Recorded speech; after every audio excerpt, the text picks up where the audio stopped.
Talking point this morning on the Vanguard newspaper. Insecurity, FG failed, says Papal Nuncio, ACF laments. Yeah, the Papal Nuncio is the head of Catholic Mission in Nigeria.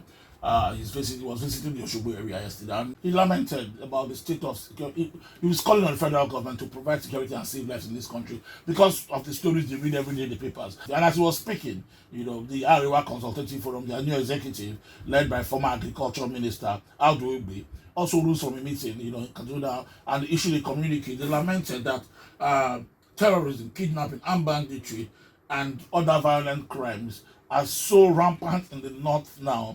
It hasn't been seen like this since the Civil War, and that if the government doesn't act fast, the federal government doesn't act fast, the north, as we know it today, will be lost.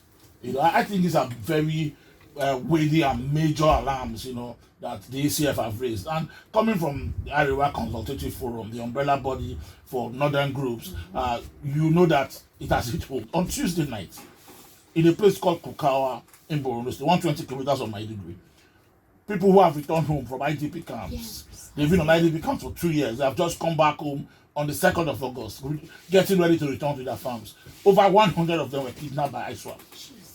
They were taken away by ISWAP.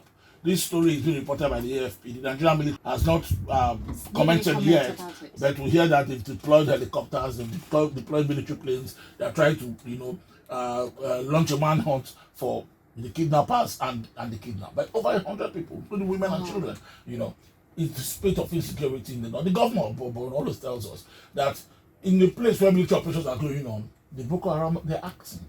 They're acting and they're taking people. There's no security check. In this area, in this Kukawa, military operations are ongoing. This ISWAP came in 22 trucks.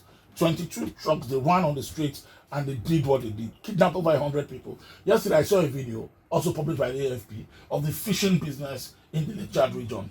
I cannot count the trucks, over 1,000 trucks, loaded with fish, controlled by the Boko Haram.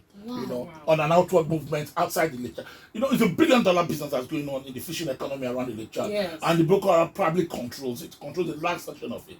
So, when they talk about insecurity in the north, it is not just the insecurity of gun and armed robbery and kidnapping and terrorism. There's an economy that is booming, that is preventing, an end to this terrorism. And if you look well, you see that a lot of people are involved, including people you don't expect to be involved.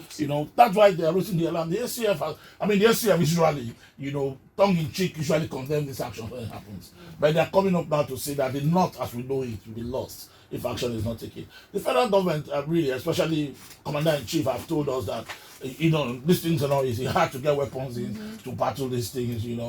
Some countries are not selling to us. Everybody have their problems, but the truth is that insecurity persists and people are dying every day.